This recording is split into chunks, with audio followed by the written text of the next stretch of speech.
We call the meeting to order. We have the invocation by Commissioner Clark. Bow your heads, please. Heavenly Father, in your word, you say all authority is given to you in heaven and on earth. Father, we recognize your authority in this place today. Give us the wisdom to make good judgment calls on the items that are presented. Bless our firemen, our police officers as they patrol and protect us tonight. We just thank you for who you are and what you're doing in this town and in these individuals' lives. In your name I pray. Amen. Amen. Has everyone had an opportunity to review the minutes? Yeah, let's do a roll call. Commissioner Ashworth, Here. Commissioner Thorne, Here. Commissioner Clark, Here. Commissioner Max, Here. Commissioner Jordan, Here. Commissioner Hawkins, Here. Commissioner Skeen, Here. Commissioner Safley. Here. Now, has everyone had an opportunity to review the minutes? Is there a motion to approve the minutes? Motion to approve. Second. Commissioner Clark, Aye. Commissioner Thorne, Aye. Commissioner Jordan, Aye. Commissioner Safley, Aye. Commissioner Max, Aye. Commissioner Ashworth, Aye. Commissioner Skeen. Aye. All right, we have PL 1740, Forest Meadows R20. Request to rezone 20.63 acres from AR to R20. The subject property is identified as partial, and you see the parcel number, and is located on the west side of Keenlan Drive, south of Milam Lane, in Section 8, Township 3, Range 7. Ben Smith, representing the owner of the property. Mr. Cados, will you present to the staff planning's report and comments? Yes, sir. This is PL 1740. As you mentioned, it's a request to rezone a little over 20 acres from AR to R20. It's represented tonight by Ben Smith, who's representing the potential owner's property. The proposal for an R20 designation is a single-family residential low-density district. The full description is in your staff report. The future land use map and the comprehensive plan dictate this area as single-family low-density dependent. The purpose of the land use is to provide single-family detached dwellings on collector or major arterial roads. Complementary to single-family is also the most encouraged use. Based on the recommended zoning districts in the comprehensive plan, this proposal would be in conformance with the future land use plan of the comp plan. A little site history of the surrounding neighborhood. The surrounding neighborhood of Forest Meadows is zoned R30 overlay. And even though the title of this application is Forest Meadows Phase 6, this was not originally planned as a future phase of the subdivision. Prior to annexation, the county approved the R30 overlay plan for Forest Meadows that's currently in place, and you can see it on the attached zoning map. A little bit about R30 overlay and what it is. It's similar to a PUD, and so there is an open space requirement of 10%. And so with that open space requirement, it does relax the lot sizes down to roughly 20,000 square feet. And so the lot sizes in this proposal and the abutting neighborhood are similar, around 20,000 square feet. The only difference is the R30 overlay of the existing Forest Meadows has common open space to meet that 10% requirement. And as I mentioned, that was approved prior to annexation. You'll notice the northern boundary line, Keenlan Drive, does stub into this property for a future connection. We did refer this to the fire department because of the potential single access. Now, most of my comments going forward will be really addressed if this zoning is approved. The next phase would be subdivision. Tonight's request is specifically for the zoning, but if approved and moves forward to the zoning phase, they would be required to have a secondary point of access or the sprinklers in the homes for the development. And so the single access, more than 30 lots, is what triggers that fire code requirement. And just to get ahead of it a bit and for the full disclosure, that's why we referred it out to the fire department. As I mentioned, tonight's discussion is on the zoning of the property, specifically from AR to R20. And so the three approval or denial criteria, and I'll read them for the record, are what we need to keep our discussion on for approval or denial. And it's how this proposed amendment would conform to the general development plan, why the existing zoning district classification of the property is inappropriate or improper, and what changes in the area, economic, physical, or social, have occurred that justifies this zoning map change. And so in the staff report, the applicants addressed each of those. But that is the approval or denial criteria for the application we see tonight of rezoning. If approved, as I mentioned, the next step would be a subdivision approval for preliminary plat. Since this is not an overlay or a PUD, this does not serve as the preliminary plat, so this is strictly for the zoning. If approved or denied, it will be heard by the Board of Aldermen on 7/18, so they will take up your recommendation on that Tuesday night meeting next Tuesday. And I've prepared motions for approval and denial in your staff report with the approval or denial criteria. The applicant's available if you have any questions, and I'm available as well. Any questions for Mr. Cardoza for the commissioners? With that, please come forward and state your name and address in its entirety. Thank you, Mr. Chairman. Board, I'm Ben Smith, 2700 Stonebrook, Nesbit. Austin's has done a great job presenting this. This is, we chose to call it Forest Meadows. The name is the subdivision, very nice subdivision, and we'd like to continue with what would be the next phase, Forest Meadows. As he mentioned, it meets the requirement of comprehensive plan. Why is the current zoning, I say, is improper? Some time ago, a few years ago, Kruenen built an outfall sewer right down that creek. And that means that no longer do you have to have 2-acre lots to have a sewer system, a private sewer system on each lot. So within the introduction of a sewer now, you can have smaller lots. So it's improper to, I think, for anyone to require 2-acre lots when you've got city sewer. There's no need for the 2 acres. And the changes that occurred, if I could, is that the course of the sewer outfall has been constructed down that ditch. We have accessibility to it. We can tie into it. So we have central sewer when we do come back for the subdivision. To the north, since the comprehensive plan of the county was done in 1995, since that time, Notting Hill subdivision has been constructed to the north. Those lots to the north are 12,000 square foot minimum. We're asking 20,000 square foot with our zoning request. Of course, it's been annexed now by the city. That's one change that's occurred since the comprehensive plan. Like I say, it meets the comprehensive plan, and there's been quite a lot of change out in that neighborhood. I'll try to answer any questions that you may have. The rest of the first 1 through 5 phases of Forest Meadows are all R30? There are 30 overlay. The first phase is A. Is the first phase A, which is acre? Along Jaybird. Is an acre? Those first 20 lots. Okay. R18 overlay, what Austin mentioned to you is those lots are 20,000 square feet. When we do come back with the subdivision, we're talking about 20,000 square foot lots. We will be doing curb and gutter and sidewalks. Sidewalks on both sides. Yes. I know this is just a rezoning. I know this is just rezoning, we're not talking about the plat. But with that creek there, do we have any indication on where the second entrance would be going in? As I also mentioned, when I come back before you with a preliminary, we have a plan to address the fire department, the fire marshal's concerns. This is a rezoning. We'll be back. Matter of fact, we have filed the preliminary plan either today or yesterday through the portal. So it's a matter of record, but I'll be back before you in a month and talk about things that you normally talk about. Why not continue the R30 overlay if you're trying to tie it into Forest Meadows? Oh, we could have, but we're an overlay.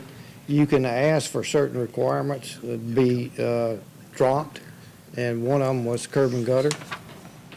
And in the R18 overlay, you can ask that curb and gutter be waived. We're not waiving anything. So just a simple R20 will satisfy us.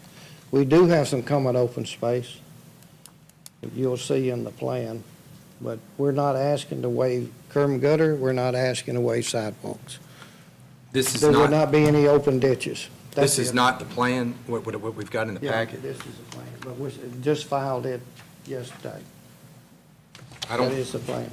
I don't see a second entrance on it. Can you? Lance Smith. Excuse me.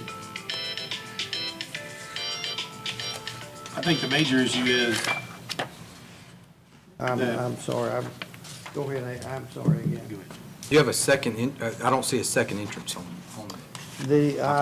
Yeah, I'd rather discuss at that time, this is a rezoning, but we are in negotiations to buy all the property out to,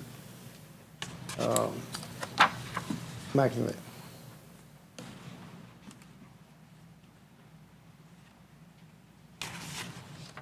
I mean, if that's the case, it just seems like we're going about this backwards.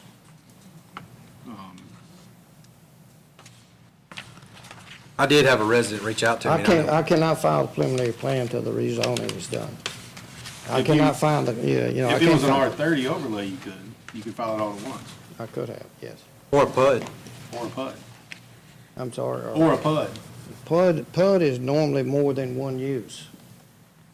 Well, I mean, you mentioned Notting Hill above you, that's one use. Different, 12,000 to several different size lot requirements. Well, I mean, you have 20,000, you have 30,000. I've got 20,000, yeah. If there's other options to rezoning, what is the focus on an R20 instead of a PUD or an R30 overlay? I mean, because you can build the same subdivision in any of those zones, where we could do the road access in one application. In other words, what's the motivation of an R20 only right now? Just a simple rezoning. We're not asking for any waivers of anything. We could have duplicated it, R30 overlay and no curb and gutters and ditches. And we decided, no, we'd rather go with a straight R20 zoning with curb and gutters, street, and no ditches and sidewalks. Well, you could have requested it. Well, we could have But that was done- requested, But sure. that was done in the county too, almost 20 years ago, Yeah. so. So the problems I've understood that's out there with the ditches, that we didn't think that we would get approved for open ditches. Open ditches and sidewalks just don't mix well out there. That doesn't, if you go out there and look. I did the last phase, I designed it, I know, I'm not really all Yeah, that it's a very, thrilled with it. so we'd rather just a R20 with, and we'll meet the requirements with curb and gutters and sidewalks.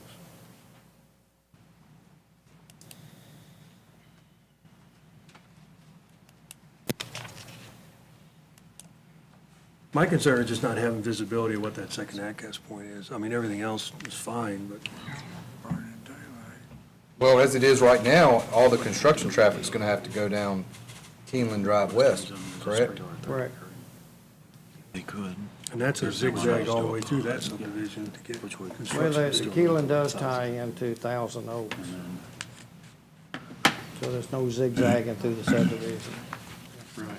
But then you could potentially have 63 houses on one access egress too. 'Cause there's I don't exist- think it's that many, but well, yeah, there's more than existing 30, let's say there's more existing than 30. already. I'm sorry? There's 30 already before this phase 6. That's not correct, but anyway, it'd be more than 30. It's, I mean, If you count going down Keenlan, I mean, from the access at Oak Bridge and Keeneland Drive, from that Okay. stop sign. okay, If you go left on Keeneland West towards this property, towards the Stub Out Street, Mm. and you start counting houses from that point from there, it's 30 houses. I Okay. did it myself. okay.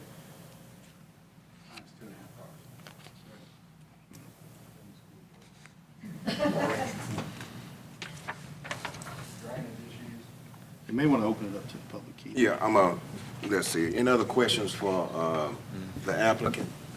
Well, I'll ask one, I've got one more, Ben. I do know that is, drainage is an issue. I think we had to do like a no-rise certification on that ditch when we did that last phase. And there's some that's in the flood zone. I'm sure y'all probably looked into some of that, you know. Yeah, there's, the flood zone is basically in the common open space, which is the north end of the subdivision. There's a very little small finger of flood zone. It affects two of the lots. And that's all the flood zone that's there. Affect it, so. There's a big elevation change on that property, isn't it? 52 feet. A lot of work. It's 52 feet a lot of of downhill elevation water. change. Quite an engineering feat to do it, so. So, And it is difficult to do smaller lots on elevation change like that and get the drainage right, for sure. So not trying to keep it ongoing from the R30 overlay, but I'm assuming the R20 is just to try and get more houses in there. Could it not just be an R30 and not do the R30 overlay where you'd still have the requirement? You're saying you're sticking to the requirements of the curb and gutter and all of that. You could do that on an R30, correct? That's correct. I could do that So on going 1 back acre to, I lots, guess but, when they were asking earlier, what's the focus on an R20? Why not? our Forest Meadows is R20. It's R30 overlay. Well, R30 overlay, but the minimum size lots are 20,000.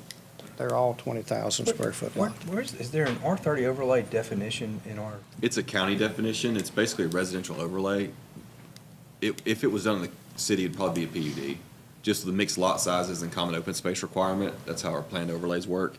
The county has a different section of strictly residential overlays, R30, 20, 15. And like I said, it says R30 or R20 or R15 overlay, but what it does is it introduces a common open space requirement, and that density offsets the smaller lot sizes to keep your net density being the same. So. And if there was an R30 overlay, if it's a equivalent of a PUD, there would be a full plan. Right, it would serve as a preliminary plat as well, so the second entrance and stuff would be addressed. Is there anything anywhere that does indicate, like, are all of the, how many of the lots in the existing subdivision are actually 20,000 square foot lots? Do we know? I had the plan. There, you're not just talking about minimum, you wonder how many is, Yeah, he's wondering how many is the minimum 20,000 in the current In the Forest current. Meadows. a bunch of them. I don't have it. I may have one plat here. A large portion, I don't know the exact percentage, but it's varied lot sizes was what triggered the R30 overlay, the common open space, but how many of these is that? Phase 5, he doesn't list them. I have the plat for Phase 5, but the lot sizes, the square footage is not shown, so there's no way to know.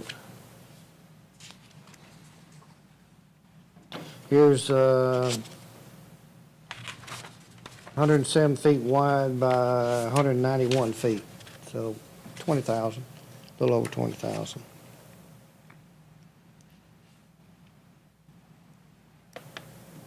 Any other questions for the applicant, for the commissioners?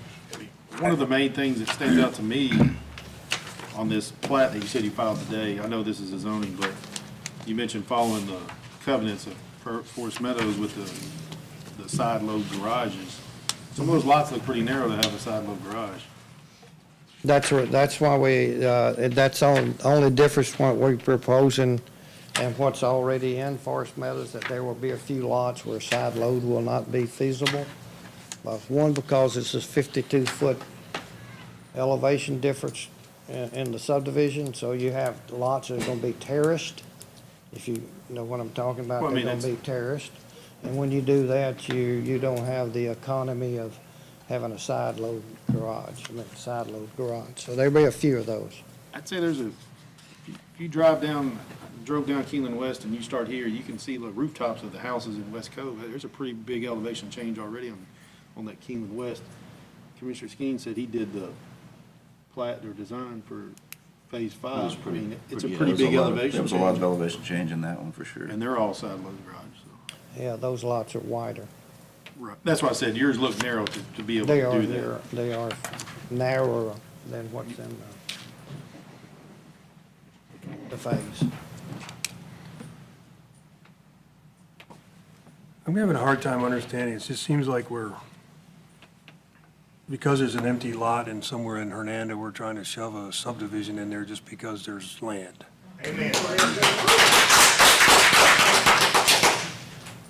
Because it seems like you said, it's an engineering feat. We got terraced hills, we got a flood zone, we've got access point challenges. It just seems like it's almost not worth the effort. I don't know, maybe that's just me. I mean, unless we redesign it in such a way that fits the neighborhood. But just because there's land doesn't mean we need to put houses on it. I agree. Maybe open it up to the public, Keith. Well, he has to get down Okay. first. Any other questions for the applicant from the commissioners? Thank you. Anyone in support or against this application, please come forward and state your name and address in its entirety.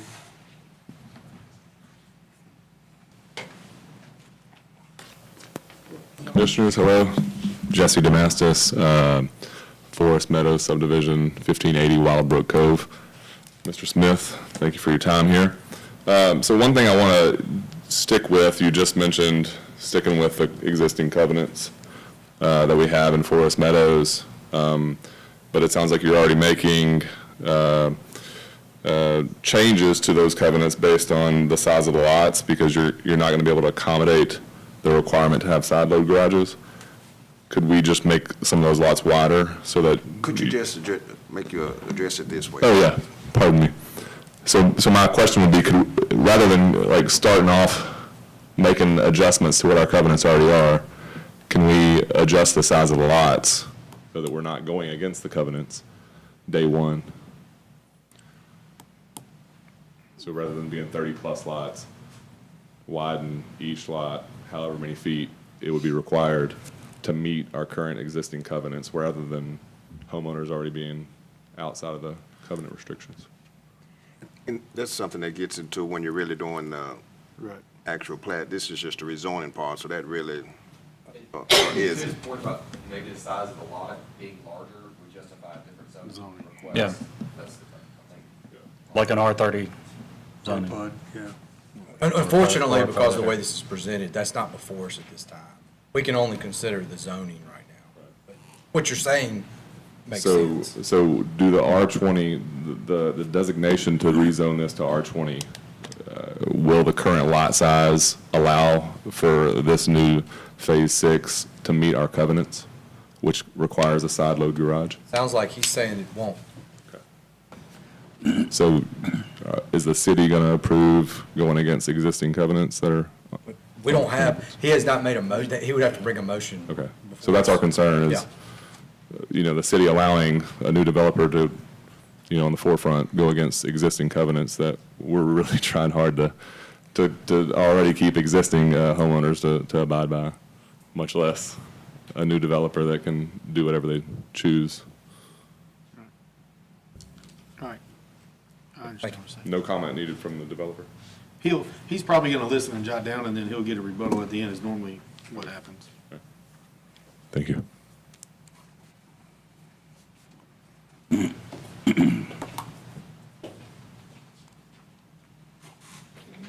Josh Grabowski, living at 1702 West Cove. So I actually live in the bottom of the hill of Keenlan Drive West.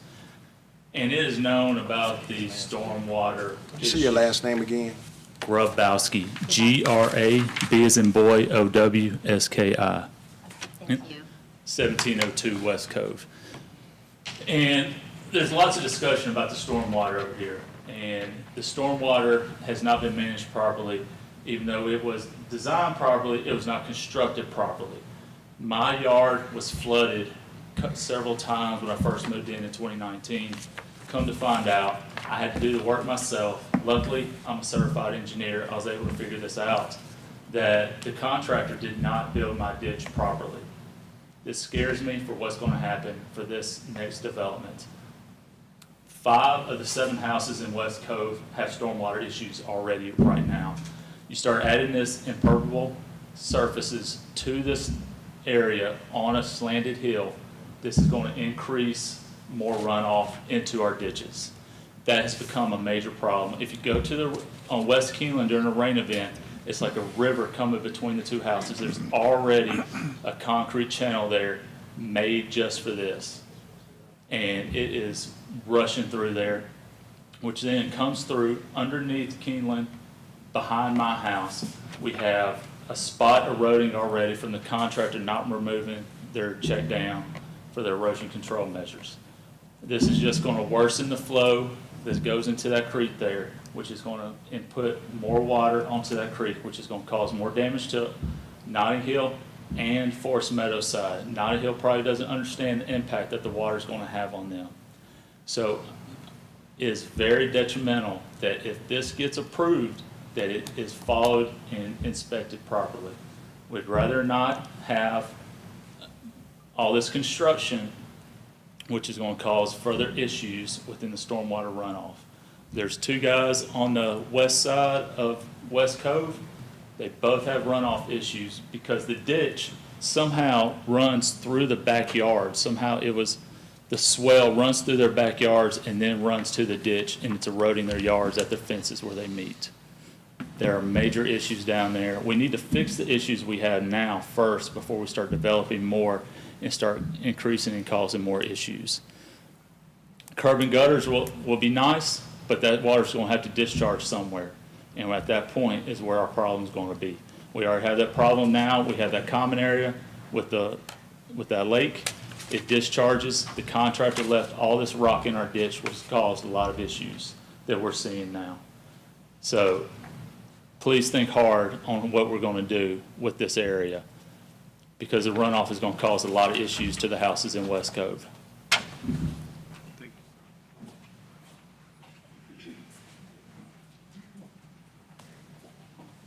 I'm Nancy Rosenberry, also Nancy Young. I use either name. I live at 1933 Keenlan Drive West. I'm personally impacted by a zoning change, so this is very, I'm going to be very impassioned. My biggest concern, and I understand the water, I see it all the time, but I'm very concerned about our roads. So today I went online, Hernando City site, and the last budget I could find about anything that had to do with a road budget was from 2020. So I didn't have updated information, but our roads are already in really bad shape. And for construction, vehicles, and heavy equipment to go up and down that skinny road that's meant for just drivers or cars is really going to put our road in bad place. I don't know if you've seen the beautiful work that's done around town, but our road will be a mess. Just for the beginning of changing this from where it's zoned today to a neighborhood. So I'm requesting that you guys think long and hard about the quality of life. And thank you, Mr. Thorne, for saying that we don't need to build something on every piece of of green grass. There are over 300 houses for sale right now in Hernando. 125 of them are brand new. We don't need that. Commerce Street can't put up with people getting in and out of the town. So let's just take a minute. And thank you very much for your comments. Thank you. My name is Kelvin Lake, and we live at 1717 West Keenlan Drive, so we were the last people to build our houses in Phase 5. We're at basically what seems to be one of the highest points in our neighborhood. And, you know, my concern is if that tree line is moved through zoning, we're going to get a lot of wash off. We have a swell that comes from the top of the hill through under our fence line already through our backyard, and it channels out to where they're talking about the issues. If those trees are removed through zoning, it's going to create a major challenge. Also, I understand by profession, I'm a real estate broker, this is what I do. I understand that even if you do proceed, if the drainage issues are not corrected, it's going to decrease our property value for the people that are in Phase 5 because of the positioning of the lots. Also, we have young kids. There's a lot of young kids at the end of West Keenlan Drive and also in West Cove, and it is a major pickup for our buses for our children in the morning. It's usually 20 to 25 kids at that bus stop. In the spring season, it's black dark at that corner. And my concern is that's where the kids are picked up and dropped off at, and that skinny road trying to get construction traffic through and then trying to bring somebody out on through Phase 6 from that way. without having an outlet on the other side is going to create a major danger for our children in our neighborhood. So I just wanted to bring that up. We are experiencing already some challenges, and I understand that their floodplain is a finger through the property. I've looked at it. It's not big, but it is a massive when we get a massive rainstorm. So I just wanted to bring that to your attention. And please, please, whatever you do, please don't allow that to happen to our neighborhood and for our children in Phase 5 and Keenlan Drive West. Okay, thanks. Good evening, I'm Brett Davis. I live at 1875 Keenlan Drive West. My big concern is if this board or planning has ever done a environmental watershed survey off of Thousand Oaks coming down into between Notting Hill and Keenlan West. You have all that water coming off of Thousand Oaks. There's a holding pond, there's 2 holding ponds behind my house that is also on the homeowner association property and the property at hand that's thinks about getting bought. Nobody's mentioned what they're gonna do with that pond. It's split in half with that property. It's not in the plan. It doesn't show it anywhere on there. That's holding. It is a natural pond, I would believe. It's got a levee that's behind my house. It's creek runoff, and that's what causes all the flooding down through there. If you get rid of that pond, it's not gonna hold any more water, and all that water's going right down between our houses and that hill, which that hill is now gonna be stair-stepped like Keenlan West is. So you're gonna have all that water coming in between in common area on the power line. So either you dig a huge ditch back there, which is another environmental hazard with mosquitoes, snakes, and so forth, or we do an environmental survey. And I'd like an environmental survey done before any of this goes forward. The fact is, has it ever been done? And what's the cost? And it needs to be a separate group other than the buyer. Independently done. That's all I have.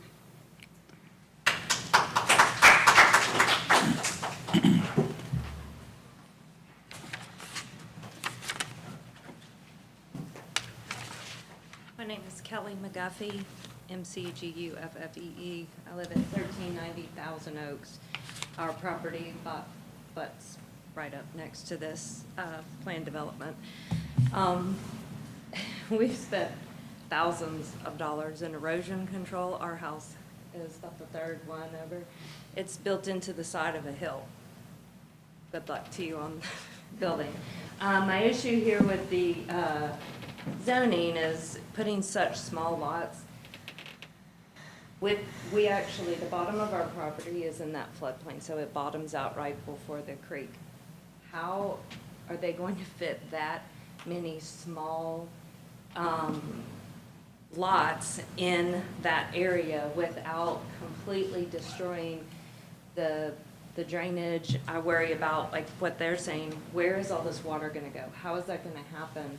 Why does it have to be such tiny little lots with so many houses? Because all of that construction is, in that flooding, if it does flood, that's the bottom of our property. My husband has a business, he has large equipment, we have a barn set up there.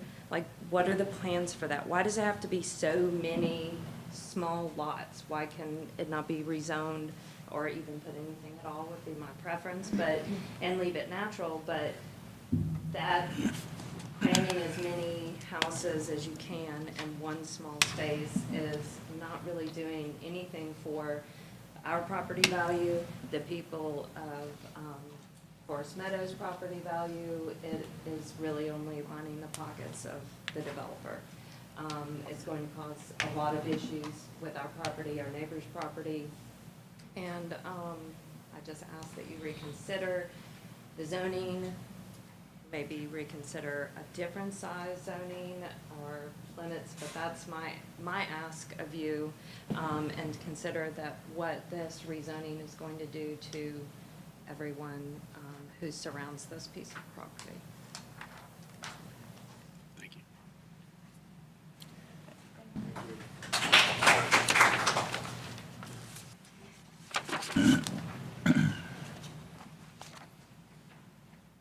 Good afternoon, everyone. My name is Kyle McAdams. I live at 1735 Keenlan Drive, not West, Keenlan Drive. The city somehow made my address and the other address the same. Can you repeat that name, please? Kyle McAdams, KYLE-MC-ADAMS. Has anyone figured out how much water capacity we're at for drinking water because every time last year during the summer when there was construction going on, we had no water pressure.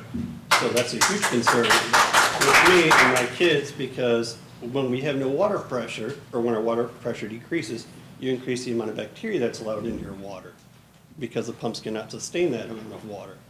So will the water pressure issues be fixed? And what is our water capacity at right now for that water treatment plant off of Getwell, I believe it is? Does anyone know? It's on the Jaybird plan. All right, Jaybird, all right, so what's the water capacity at, sir? Do you know offhand? Not off the top of my head, just went through an upgrade about 6 months ago. 6 months ago? Off of that fund, which upgraded the capacity, but I don't know the exact. Okay, thank you, I appreciate that. I wasn't trying to be facetious or anything. I was just curious, just for the sake of me knowing, because when I lose water pressure, I automatically go and grab my water filters and filter water out so my kids can drink it without having to worry about other things that are in the water that shouldn't be. Also drainage. Has anyone ever walked this area personally? Because it filters into a V like this, where you have the trees here, you have houses down here. This is downhill where these houses are. So for those people in Keenlan West, their house will have water going downhill from the tree line. So when you step these houses down, everything funnels back down into Keenlan West and down to that cove area due to the nature of this ground. So even if you were to sidestep everything and stagger it, you'd still have all that water going from 3 places into Keenlan West and into that cove. I walk this quite regularly with my dog, and we understand that there is a hill, and on the other side of it, there's another drop-off. So you have to level off more than what you think you have to, because the backside is another drop-off of this hill. Also, power lines. So is that what we're considering the easement for that 10%? Because that's what's not displayed here either, is that there's that creek that's split in half. You have 2 houses on Thousand Oaks, and then you also have these power lines. So how is the construction gonna work and these driveways gonna work with these power lines there? Is that gonna be considered the easement in the 10% area? I don't think you talking about what are you talking about, is common open space? Yeah, the common open space, there are. That already belongs to Forest Meadows, the power lines. All right. So it wouldn't be considered of this potential development. Okay, so that wouldn't be considered, but would that be counting towards that 10% of open space? No, then? that belongs to, that property is deeded to Forest Meadows HOA already. Okay, so, I'm trying to figure out where this 10% is gonna come from. In the current zoning request that they are requesting, it doesn't require it. Okay, it doesn't, all right. And also, he's talking about going to Commerce Street with this access road to the other side. Mackingville. Sorry, I misspoke. So if he's going to Mackingville, he's got to buy up all sorts of other properties, houses, and businesses to get to there from Forest Meadows. There's one large house. Is one property. One property? According to the map, that property to the west, if you look at it, it goes all the way to Oh, that is just Commerce. one property, all right. Yeah, it's 40. I was thinking further south south of where there. it meets up with Thousand Oaks, he's not wanting to go. That, it doesn't go there, no. All right.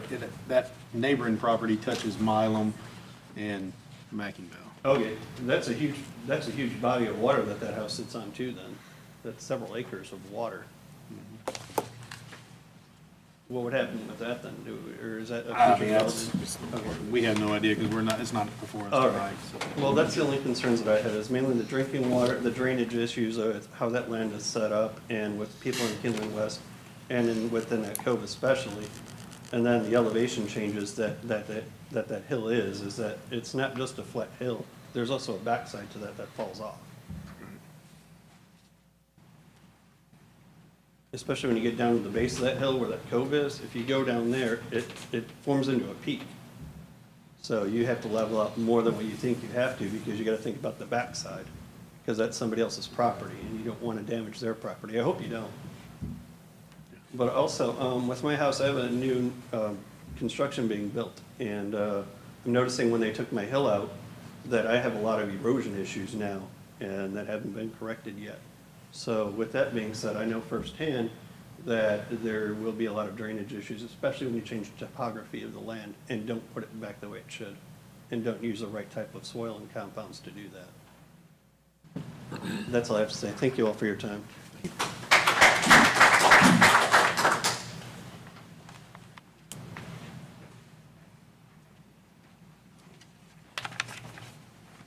My name is Jeremy Bird, 18, that's Bird with a Y, 1821 Keenlan Drive West.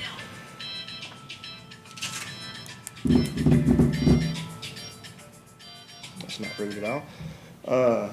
I know y'all are tired of hearing about the drainage issues, but I'm personally affected. I mean, the ditch runs right between my house and my neighbor's house. It stays wet constantly. I have to pull my side-by-side out to pull my lawnmower out when I get stuck. Cops have started pulling people over in the neighborhood for wearing helmets and going slow. I know it's illegal, but still. So I'm not going to go much further with that, but the schools were already overrun. I mean, they're having to build a new high school, so why do we want to add more besides taxes? I mean, couldn't we get business? You know, big business. Out on McCracken, we could put factories or something like that, get us some jobs. You know, me being blue collar, I understand, you know, where that comes from. But that's my biggest concern, that and traffic, construction traffic. I don't know if y'all ever lived where construction is being done. Those guys don't care. And I've got a 4-year-old and a 2-year-old, and I'm gonna let you know right now, y'all see me on the news if somebody hits one of my kids, because those guys do not care. That's something to think about. I mean, you got a one-way in, one-way out. I mean, well, what would we do about that? I mean, couldn't we, since he has to have a way in and out, since he's gonna build one house past the 30th, make them to where they have to come in that one way instead of down Keenlan West and ruin our roads and potentially hit our children. That's something that's unfortunately not before us tonight is the official plat. As probably speak for everybody, we wish it was. It makes it a lot easier to do all this at once, rather than two-step process. But I just wanted to bring that to everyone's attention. I mean, it's, the schools for sure are overrun. We don't need any more houses. Sorry. Thank you.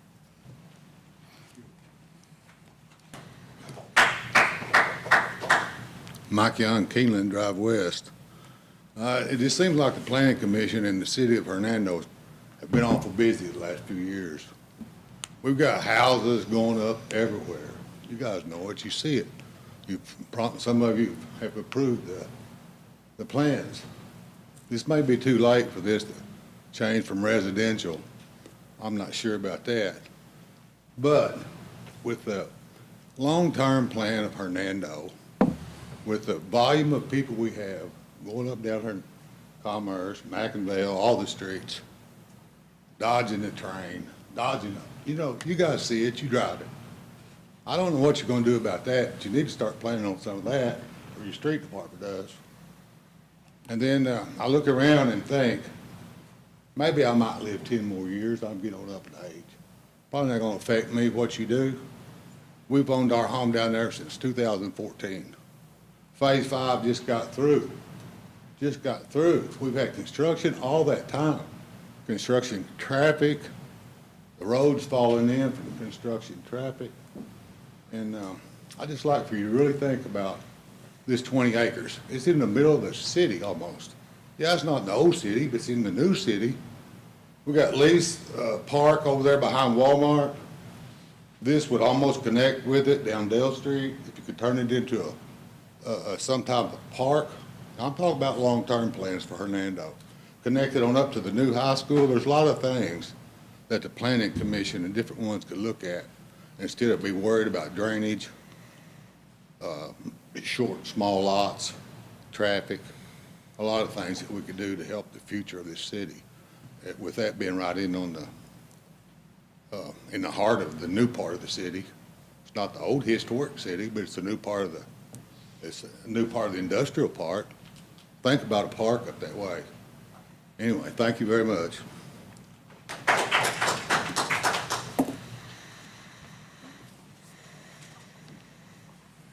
Patrick Swindle, SWINDOLL, 1877 Keenlan Cove. My concern with the change of this is the erosion. I mean, you probably saw when you designed the neighborhood of Phase 5, there's a lot of issues with erosion in our neighborhood. And this will be just more to it. I farm for a living, so I see, like, I work with Natural Resource Conservation Service, NRCS. This land is like the atypical, highly erodible land. So when you do this construction like this, it's gonna give way. There's lots, like I said, we have lots of erosion issues in our neighborhood already. And with the topography change on this property here especially, I mean, you're talking about a big drop. My concern is not only with the construction phase of it, but even afterwards. With the size of the lots, I just don't think it's gonna work, and it could be pretty rough for some of the houses, some of the lots, just because of the elevation change. That's my main concern with this. And to add on to everybody else, the one entrance, and I know he's talking about they're gonna have a second entrance, but you're just talking about a lot of traffic to come through that street. And I don't even live on Keenlan West, I live on Keenlan Cove. But, I mean, the number of kids that are on that street is unbelievable. And to have more traffic on that street, including construction traffic, is just very concerning to me. Thank you.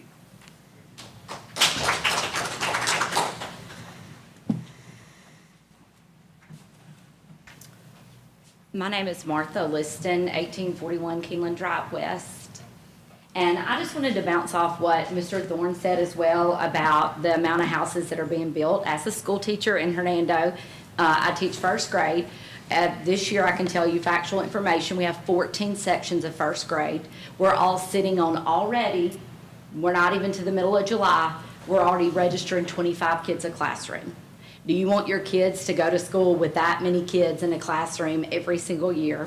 I have a student that's going to be a son that's going to be a junior. He'll graduate with 450 kids. That is absolutely ridiculous. And yes, we are getting a new high school, but the school that I work in right now, the elementary school behind Kroger, they're going to try to still use that building. Y'all, that building is so old. They couldn't even connect the wall in my classroom with the next wall. I can look through the wall and see into the hallway of the hallway of our school building because the building is that old. And the school, district, not only want to go into all that with the State Department and having the money to build new schools, they want to keep using that building. So it's not like, things are going to get better for your kids just because they're building a new high school. It's absolutely ridiculous the number of kids that we have going to school here in Hernando.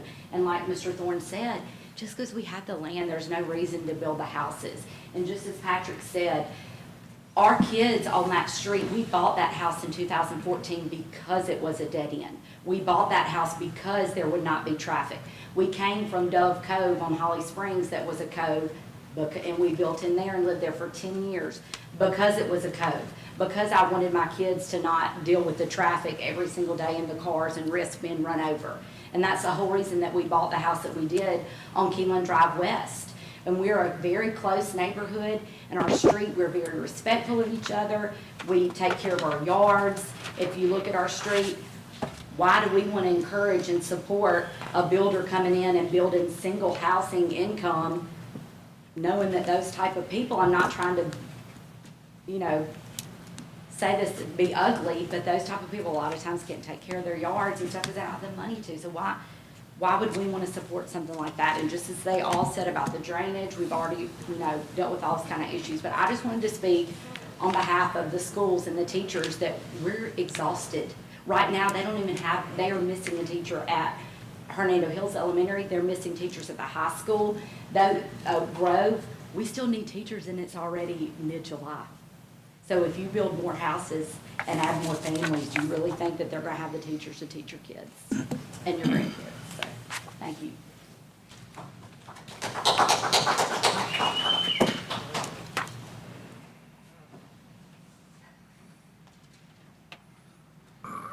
Hello, my name is Lori Allen. I'm at 1730 Keenlan Drive West. I have the same concerns about the roads and the flooding, but I'm coming to you from the lowest point on Keenlan Drive West. We are where the tubes come under the road, and every rainstorm takes a little bit of our front and side yard with it, and our backyard is a lake, and we're losing a little bit of our yard every rainstorm. It's frustrating. It should have been handled a little better than it was, and I'm begging you, before you approve any other building, please come out and look at it. Demand something be done as far as the erosion and the drainage. We're gonna lose our yard. And, I mean, we paid good money for our house. It's not fair that we're losing our land every time it rains. And it's just gonna get worse when they take the vegetation and trees down. Besides the fact the road is already a cracked, patched mess that cannot handle much more. We watch the cracks grow as we walk the dog every night. Oh, there's a new one. We just can't take it. Our section 5, needs help already. Please consider that. Thank you.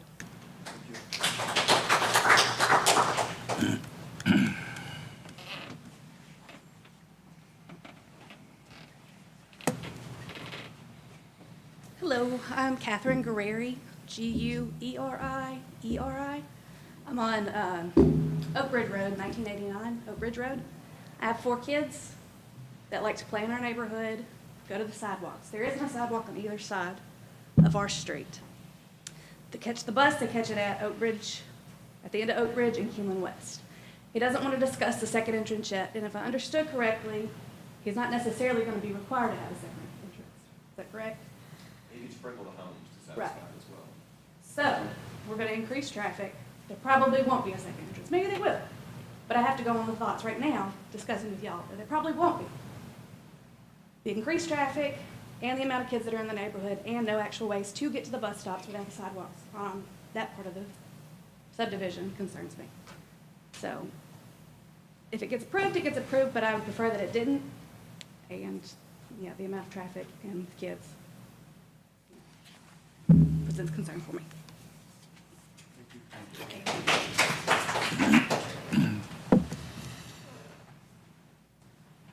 Would the applicant like to have a rebuttal? Yes, thank you. Mr. Chairman. If I could, I'd like to remind you and the board that this request tonight completely meets the requirements of your comprehensive plan. It recommends low-density zoning for this piece of property, and what we're proposing tonight, which is R20 or roughly half-acre lots, meets that requirement. So your comprehensive plan, which you adopted and the Mayor and Board of Aldermen voted on and approved, and you govern the city by looking at your comprehensive plan, we meet that completely. Second, is that only requirement for rezoning is that you have to show either there was an error made, and we've never contended that there was an error made in the zoning AR, but we're saying there's been a change in the neighborhood. You must show that there has been a change in the neighborhood to get a rezoning approved. Otherwise, it's a court case. I've tried to show you tonight the changes in the neighborhood that's occurred, and I mentioned them to you, and I'll be glad to mention them to you again, that since the comprehensive plan of the county since 1995, there's been 180-something lots approved in Forest Meadows already that are R20 minimum size, already been approved and constructed. There are no empty lots that I am aware of in Forest Meadows. So there's apparently a need for lots. Secondly, to the north is Nottingham. If you pull out the plat on it, the minimum size of those lots are 12,000 square feet in size. So in the immediate neighborhood, since 1995, you've had 180 lots that are R20 minimal. Also, you've had lots to the north that are R12. These are the changes that have occurred in that neighborhood. Property values, drainage, traffic, drinking water pressure, schools, erosion has nothing to do with rezoning. These things can be discussed at the time the preliminary plan has been filed, which I've already filed. So this will come back up in a month's time. But it's your job is to decide whether or not there's been enough change in the neighborhood to change from AR to R20. we could go right now and develop that piece of property in 1 acre lots. That's allowed in AR without requiring. It's A, by the way, it's not AR, it's A. Sir? It's A, not AR, according to this, it's A.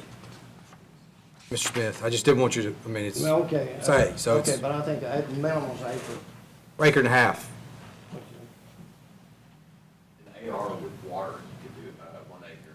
In A, it's acre and a half, depending on the. Well, my application said AR, we picked up AR somewhere, but nevertheless, we could build roads in there now, and we could build lots in there now. If we so desired, if you approve the plan. But the point I'm trying to make, your job tonight is to consider, has there been a change in the neighborhood or not? And we'll discuss these other things later on. So if your motion is to approve, I would request that you put in your motion that there has been sufficient change in the neighborhood to warrant this change. If you decide not to approve it, please put in your motion that there has not been enough change in the neighborhood to warrant, even though you heard all this evidence that you heard tonight, that there's not enough change in the neighborhood to warrant changing this zoning to R20. I'll ask any other questions you may have, but this, in a rezoning case, all these other things are not, should not be discussed in a rezoning case. But I'll answer any question you may have. Well, I mean, just to point out, I mean, just to rezone 120 acre parcel in the middle of all this where there's no other R20, that is spot zoning. I mean, you kind of got up here and you threatened us with litigation just a second ago. I mean, I'm not sure exactly where you're coming from with that. It's currently A. You're the one making the request for the rezoning. That's correct. I mean, there is no R20 in this area currently. R12 to the north. R20, I said. There is no R20 right We're going to here. larger lots than R12. And that's on a PUD as well. I'll point that out.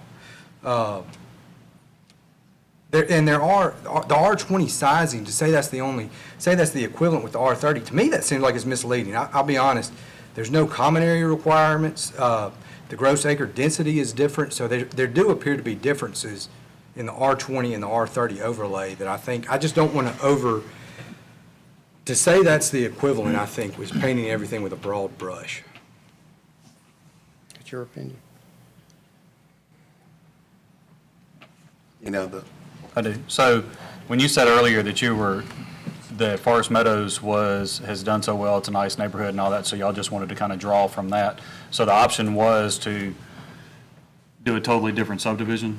Is that what you were saying? So instead of doing a totally different subdivision, different name, y'all decided to do Phase 6 and tie on to Forest Meadows. Is that correct? That's correct. Okay. So is that primarily for the purpose of trying to make it easier for making the case for, because when you say that the subdivision has changed, that's not really part of that subdivision right now. That property, correct, that property is not part of Forest Meadows subdivision. Correct. So that doesn't, there's nothing there that has changed as far as the subdivision has changed. Am I correct? Because there is no subdivision there now. It's not like you have an existing subdivision that was already saying we're going to have 6 phases in here. We've done 5 of the phases, now we're to Phase 6, and since we've been doing that, this much has changed, so we want to request this rezoning. You're tying on to an existing subdivision and just calling it Phase 6. Is that correct? We could call it anything. I mean, Correct. we could call it whatever, but we decided to call it Forest Meadows. Somewhere were asked where's the subdivision at, you say it's next to Forest Meadows. So Forest Okay. Meadows is. But to say that the basis It's a of nice it, subdivision. as far as the basis of it being that the subdivision has changed significantly over those years, and that's kind of behind the basis of the No, it's the rezoning. neighborhood. The neighborhood has changed. Okay. Very obvious, you're there in 1995 and you look at it now, and there's no way in the world you can say that the neighborhood hasn't changed. The introduction of the large sewer outfall line changed everything. And it's just, your comprehensive plan says it's improper when you have city services available, still require 1.5 acre lots when you got city services available. It's just improper. So the current zoning's improper, in my opinion. And R20 matches what's in the neighborhood. And there's been change in the neighborhood. I don't think you can deny that there's been change in that neighborhood. I have a question. Thank you. First, just thank you for reminding us what our job is. And you are correct. Let me. Wait, hold on, let me finish my thought. And you are correct, it meets the comprehensive plan. We're not disagreeing with that, right? There has been some change, and we've heard from the community that the change is an enormous amount of water in their neighborhood.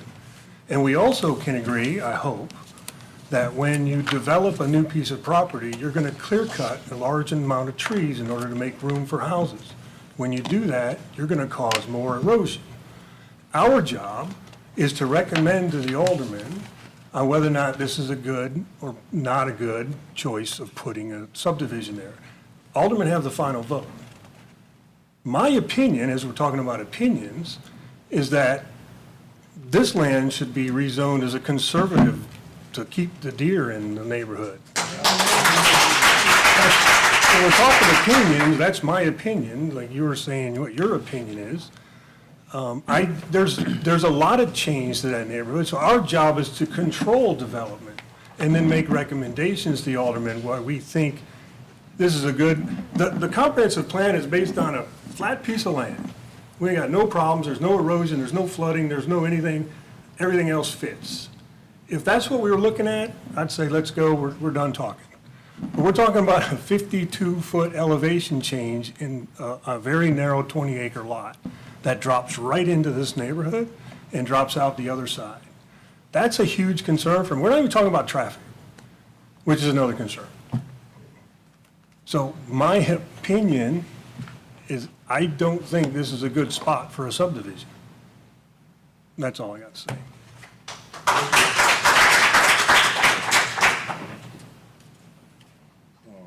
Thank you very much. Yes, sir. Is there a motion to approve, deny, or table this item?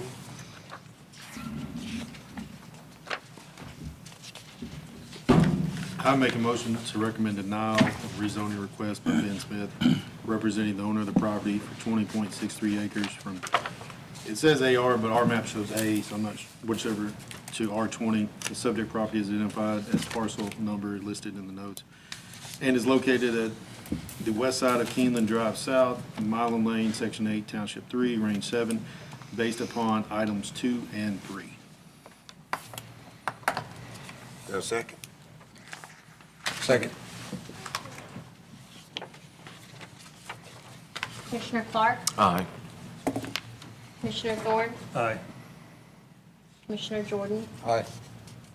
Commissioner Safley? Aye. Commissioner Max? Aye. Commissioner Ashworth? Aye. Commissioner Skeen? Aye. The motion to deny this item passes. Thank you.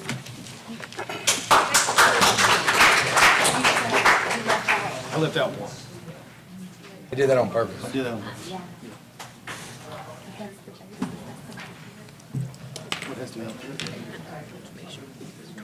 I don't, Everybody leaves, let's all go home. Huh? Where you go? I think the R20 was the issue. If he would have come. No, I bet. I don't think this is the kind of you used to go with. Oh, he's All right. himself. Right. If he built what they had, What's that? they weren't going to conform to what's already there. Yeah, exactly. And, Okay, we have our next item is PL 1741 West Valley Massage Therapy. Request for conditional use for massage therapy establishment in the C2 zone. The subject property is located at 324 West Valley on the north side of Valley, west of Memphis Street in Section 13, Township 3, Range 8. Melanie Markwell, owner of the business. Mr. Cados, will you present the staff planners report and comments? Yes, sir. This is PL 1741, and the request is for a massage therapy establishment in the C2 zone. Melanie Markwell is here tonight representing the application, and the building's at 324 West Valley. It's a multi-tenant building immediately adjacent to AERC office on West Valley Street. The reason we're here tonight is in the C2 zoning district. There's permitted and conditional uses. This one just so happens to fall within the conditional uses. And so what I'd recommend is in the discussion that we limit to the approval or denial criteria about substantially increasing traffic hazards or congestion, substantially increasing fire hazards, the character of the neighborhood, the general welfare of the city, the taxation of public utilities or community facilities, and the conformance to the general development plan. And the applicant has provided responses to each of those 6 criteria. In the past, similar establishments have had conditions of hours of operation, numbers of customers allowed, or other items to directly address that approval or denial criteria, as I mentioned. This one is a smaller establishment with only one client at a time, and she can answer any questions about the specific use. With this being a conditional use, the Planning Commission is the governing authority, so unless it's appealed, the decision sits with y'all tonight on the approval or denial. If anyone disagrees with y'all's decision, they have 10 days to appeal in our office, and then it'll be heard by the Board of Aldermen. I did include proposed motions to approve, deny, and table in your staff report. And Ms. Markwell's here tonight if you have any questions. Do we need to put a time period on it? Yes, sir. Any other questions of Mr. Cardozo? All right, would the applicant please come forward and state your name and address in its entirety? Good evening. My name is Melanie Markwell. My address is 4085 Wheeler Road, Hernando, Mississippi. I am wanting to open shop in Hernando. I've been licensed in Tennessee for almost 15 years now, and I just want to move home. Do you have a shop already? I am working at a shop in Memphis. I had a business in Memphis for 7 years. I closed it to take care of my father and just started working for someone else for the past 3 years. So you're ready to open it again? Yes, sir. I guess it's asking for hours. Is there normal hours that you're going to be operating at? I would like to set hours from 10 to 7, not usually working that late. Is it by appointment only? It is. The building itself is, you have to have a code to get in, so I would be letting people in One at a time? one at a time. The only concern I have, and it's not against you at all, is that the last time we did a conditional use on this type of a business, it was appointment only, and then it turned out not to be appointment only. So are you thinking about opening it up? I mean, what's your growth trajectory? Like, do you plan on? I don't plan on having anyone work with me, for me. I've done that before. It's a headache. It's just me. Appointments only. I've been booked 2 months out for the past 2 years, and I don't want to be that busy anymore. I just want to be able to take care of my kids.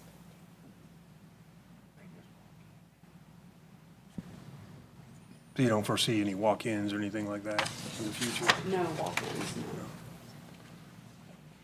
no. And what the conditional use is, like a time period, like 1 year, and then you would come back in a year and? Yes, sir. It's at your discretion if you want to do more, but the time limit is needed.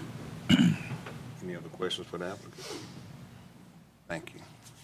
Thank you. Anyone in support or against this item, please come forward. Name and address. All right, is there a motion to approve, deny, or table this item? I tell you what, I have one more question for Ms. Markwell. And you're fine right there. How long is your lease? It's a year at a time. Okay, fair enough. I'll make a motion. All right. I move to approve the application by Melanie Markwell, owner of Magnolia Muscle Therapy, for conditional use to operate a massage therapy establishment in the C2 zone for a period of 1 year from the hours of 10 a.m. until 7 p.m. The subject property is located at 324 West Valley on the north side of Valley, west of Memphis Street in Section 13, Township 3, Range 8, pursuant to findings 1 through 6. Is there a second? Second. Time limit? I did, 1 year. Who got it? It don't matter. Go for it. Sorry. You're good? Commissioner Clark? Aye. Commissioner Thorne? Aye. Commissioner Jordan? Aye. Commissioner Safley? Aye. Commissioner Mack? Aye. Commissioner Ashworth? Aye. Commissioner Skeen? Aye. The motion to approve this item passes. Our next item is PL 1744, Weatherby West Phase 1, renamed to Scott Meadows. Request for final plat approval of the Weatherby West Subdivision Phase 1 located on the north side of West Oak Grove Road, east of Oak Crossing Drive, and south of West Commerce Street. Nick Kruegen representing the owner. Mr. Cardoza, will you present the planning staff's report and comments? Yes, sir, this is PL 1744. The request is for final plat approval of the Weatherby West Subdivision PUD, which is going to be renamed as Scott Meadows. It is the Weatherby West Subdivision rezoning PUD. Nick Kruenen's here tonight representing the application. And a little background on the site is this is a final plat request for 60 lots on 58.49 acres. And so the original PUD was approved in 2020, and I know several commissioners were here for that. And what that means is, similar to the last application, that was not straight zoning, that was a PUD, which means the zoning and the preliminary plat were approved at the same time. And so the way our subdivision regulations read is, upon approval of the preliminary plat, that gives the developer the authority to proceed with construction. And so by approval of that PUD and preliminary plan, that gave the developer authority to design and build the subdivision. And then once it's complete and substantially conforms, whether he builds that exact subdivision, comes back, the duty of the planning commission is to, it shall approve the final plat if it substantially conforms. And so what this has created is we approved the PUD in 2020, and in the course of design, Nick reached out and said the topography of a few of the lots has changed the entryway look, and does this substantially conform? And so I don't have the authority to say yes or no, so I recommend him apply for the final plat as a part of his subdivision design of the plans. It come before you to get that substantial conformance, yes or no. And so that's the reason this is coming before, or somewhat during construction rather than at the end, is to not get all the way ahead of himself and build the subdivision, get in front of the planning commission, and then everybody seems to have a different idea of what conforms and what doesn't conform. So with that being said, on the 4th page of your staff report, you can see the preliminary plat that he's presented. Actually, I might use the fancy new screen that we've got. If you look, it freeze.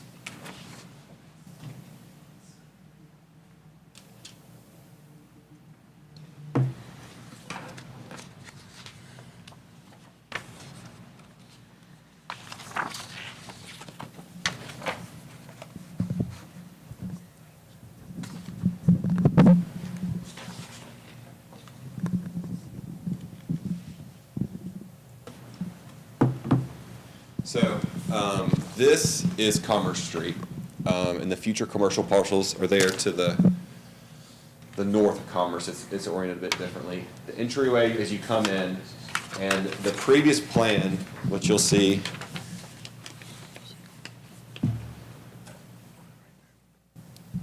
here, had a small pocket park, a rear access lot, and a small pocket park in the middle. And so in the course of design, and Nick can speak to this a little better than I can, but there's a topography issue behind Wade Incorporated. This parcel here is significantly higher than those lots there. And Nick felt there was going to be a drainage concern, and so what he's presented on the final plat is to shift the common open space to the rear to give a slope easement to help the drainage in the rear portion of these homes, which are still proposed to be rear loaded. So driveways will be in the rear, but the common open is shifted from there to there. And so, as I mentioned, I don't have the authority to just say yes to a change of the plan like that, and so I requested him submit final plat so we come before you and the Board of Aldermen for that decision. And so that's what's changed. Everything else meets That's the only change? Yes, sir. Is that sloping back towards Wade, or is it coming back this, which way is it? Towards the homes. The Wade is higher than them. And so the hill would be down towards those homes, and I'll let you explain the drainage device a little better, but if the homes are against that hill, he felt there was going to be a drainage concern. So That's the majority of the change. The cross sections of the roads, the lot sizes, everything's the same. It's just the shift of that common open space was something I wanted to bring before you, and Nick's done that tonight. So I hope that explained it best as possible, but I'm available if you got any questions. Any questions for Mr. Cardoza? All right, with the applicant, name and address, state. Nicholas Kruenen, address is 3629 College Road, South Haven, Mississippi, with Civil Link Engineering. Yes, during design, we realized it was a very big concern of ours. Because these being rear loaded, with leaving that triangle park there, we had a 3-to-1 and some were even steeper than that, 2.5-to-1 slopes right into the garages. And no way to deal with that drainage. It's not a lot of drainage coming down through there, but it's about a 25-foot tall hill, 30-foot tall hill going straight up right there. When they knocked the trees down, the concern I really had, all of a sudden the contracting developer says, hey, you're right. We didn't stop and talk about this. This is a lot bigger hill than we realized. And that was when we really started looking at it. And even with leaving that park, the park's not usable because the park will have so much grade change running across it that it also caused an issue with the front yards of the houses. I mean, it was like the houses on one side of the street are on a mountain and the other side's in a valley. I mean, it's 25 foot of difference between the two. So it just made it very difficult in that little bit of area for rear-loaded houses. There is one other change on this, which was already approved by the board, the roundabout. Oh, yeah, the cross sections met with the board approval. So that, the board did approve that is one different, is there is a roundabout with additional common open space added. That's why I wanted to mention it, is not only did the park shift to the rear of the houses, but there's also common open space that was picked up from the roundabout and the cluster mailboxes that were not part of the original plan. So. Yeah, the roundabout is at the end of this phase 1 here, right? Where you see the. It's part of phase 1, but it's at the cut sheet line. It's our match Right. line on the. But that's where it goes, right there. That's right, which there originally was not a roundabout. Where that originally was Royal Lane, where Royal Lane was gonna connect in, is that where that roundabout's going? That's where the cluster boxes are gonna go. Right, but that's where that, yeah, that's where the roundabout. At the end of this cluster box. section, then it goes into the larger lots, the open ditch to connect back to. they're saying a roundabout. Oh, no, I see, okay. We're talking about Right this here. triangle I don't remember the subdivision name. And it will not connect to it. That was part of the approval of not connect. No. Yeah, at the end there. And those houses are still rear, I guess. Yes. House size, lot size, nothing changed. All we did was shrug it up against the road, take out the triangle park, shift it to the back. You took out the little green space, right? We actually we have more common open space than the original plan. Probably lost some lots. Yeah, that's what I was about to say right in I there. think we lost one lot. We were able to kind of shift some lot lines around. Originally, we lost 3, but the end result was 1 lot.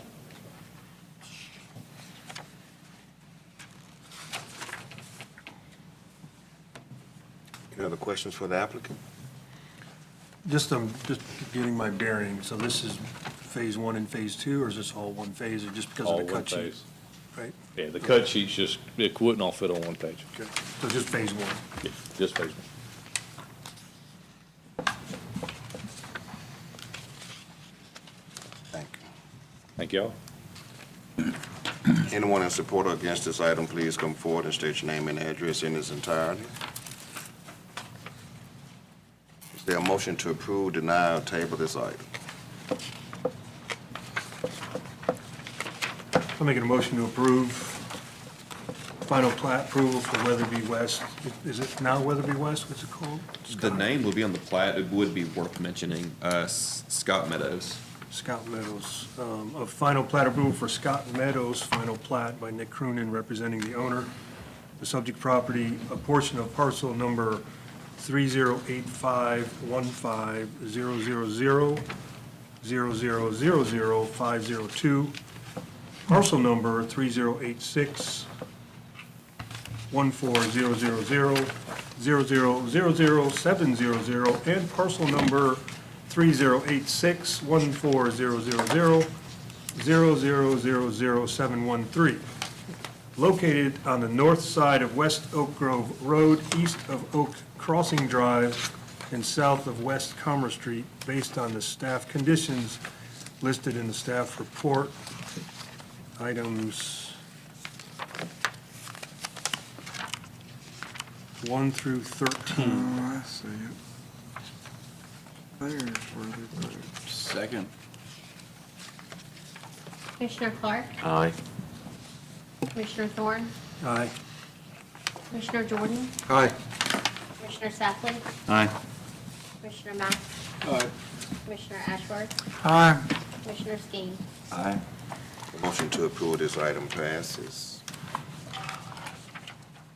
Final item is PL 1724, 15 Ruskin Loop. Request for a variance request to the required front yard fence Sorry, I think we setback. skipped one. You skipped one. Huh? We're on 1745. 24. Sorry about that.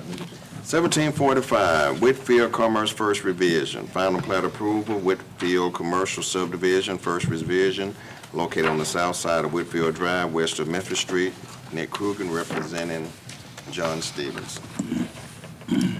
Mr. Cadoza, give us the plan and staff report and comment. Yes, sir. This is PL 1745. The request is for first revision of the final plat of Whitfield Commercial Subdivision. The original plat of lots 9 and 10 were 2.6 acres and 7.7 acres. I'm looking for, originally approved in 1998, and that original plat's in your staff report. The request is to combine lots 9 and 10 into one lot, into 10.34 acres. So what this will do is vacate that middle utility easement and property line and combine the two lots into one. The discussion and conditions in your staff report are our standard conditions for this lot, and the site zoning is industrial M1. It's immediately adjacent, almost immediately adjacent to the city shop on Whitfield Drive. I've got a prepared motion in your staff report, and Mr. Stevenson and Mr. Kruenen are here tonight if you have any questions. Any questions for Mr. Cadoza? I'm going to state your name and address in its entirety. John Stevenson, 1589 Johnston Road, Hernando, Mississippi. I'd just like to say that there are no elevation changes on this piece of property. None whatsoever, completely flat. Also, I have no plans to threaten you with litigation. That's all. Any questions? Or tell us their job.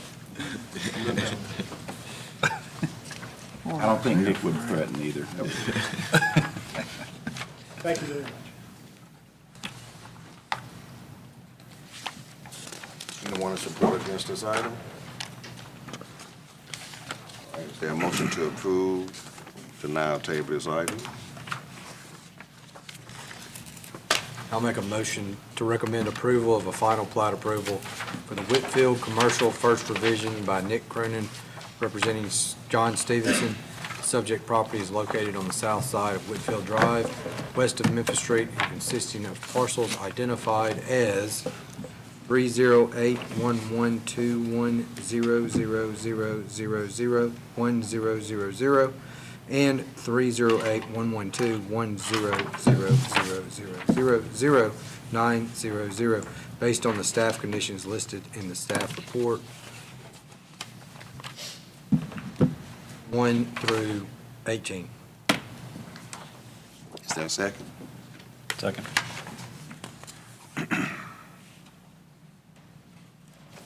Commissioner Clark? Aye. Commissioner Thorn? Aye. Commissioner Jordan? Aye. Commissioner Safley? Aye. Commissioner Mack? Aye. Commissioner Ashworth?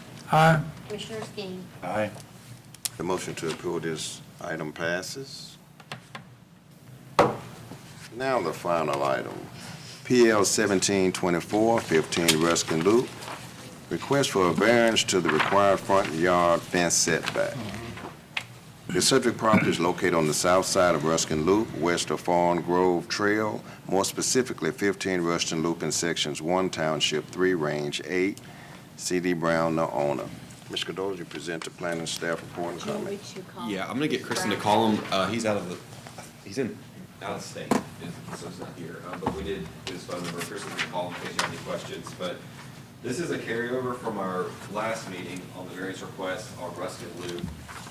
And you requested we refer to the city engineer, which we did. And so we did a site visit with Joe Frank, and I'll show you his recommendation. I'll try to explain it best I can. Yeah, scroll down just a bit. All right, so what he's recommended for Mr. Brown to accomplish with to pull 7.5 feet off of his Hey, fence is this Mr. Brown? at the corner, which is roughly a section, Hi, Mr. Brown, this is Kristen. and Listen, we're carry gonna that back 53 we feet, are- 53 and a we've half got feet the back Austin is presenting that at an right angle. now, So you Mr. wouldn't have to Speaker, revise his okay? entire fence, but what that would do All right, is thank protect you. the sight line of an 8-foot section. In addition to with Mr. Brown's fence, he's requested that the city remove 4 foot of the existing subdivision fence that comes off of the existing subdivision back to the south. Now, that won't be on Mr. Brown since it was a legal non-conforming. We're gonna have to do a hearing, and we're gonna ask the property owner just to remove it. If they don't legally, we're gonna have to go through a health and public safety hearing. But for Mr. Brown's variance request, what Joe Frank has recommended is come 7.5 feet back and continue the fence 53.5 feet at an angle. And so we ran this by Mr. Brown. He's fine with it. He agrees with that recommendation. And the city's prepared to get rid of the other half of the request, which would be the 4 foot on the backside. So that's what Joe Frank's recommended. And Mr. Brown hopefully is on the phone if you have any questions for him. He is, he's on the phone. Any question for Mr. Cardoza from the commissioners? All right, Mr. Brown, would you state your name and address in its entirety? My name is C.D. Brown, and my address is 15 Ruskin Loop, Hernando, Mississippi, 38632. Any comments you'd like to make? No, sir. I saw the plan, and I thought it looked good. I thought it made sense for all parties. No, sir. No further comment. Any questions for Mr. Brown from the commission? No, it's a good plan.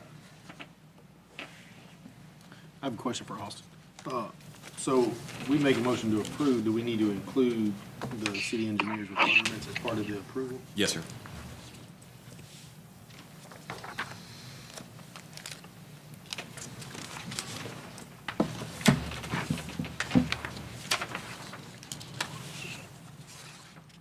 Is there a motion to approve, deny, or table this item? I make a motion to approve the request by C.D. Brown, the owner, for a fence variance requested front yard setback. Subject property is located on the south side of Ruskin Loop, west of Fawn Grove Trail, more specifically 15 Ruskin Loop in sections 1, Township 3, Range 8, based upon the city engineer's findings of removing 7.5 feet from the front, and then the city's gonna do the 4.5 feet to the rear, along with A, B, C, and D. Is there a second? Second. Commissioner Clark, Aye. Commissioner Thorn, Aye. Commissioner Jordan, Aye. Commissioner Safley, Aye. Commissioner Mack, Aye. Commissioner Ashworth, Aye. Commissioner Skeen. Aye. Motion to approve this item passes. Is there a motion to adjourn? Motion to adjourn. Second.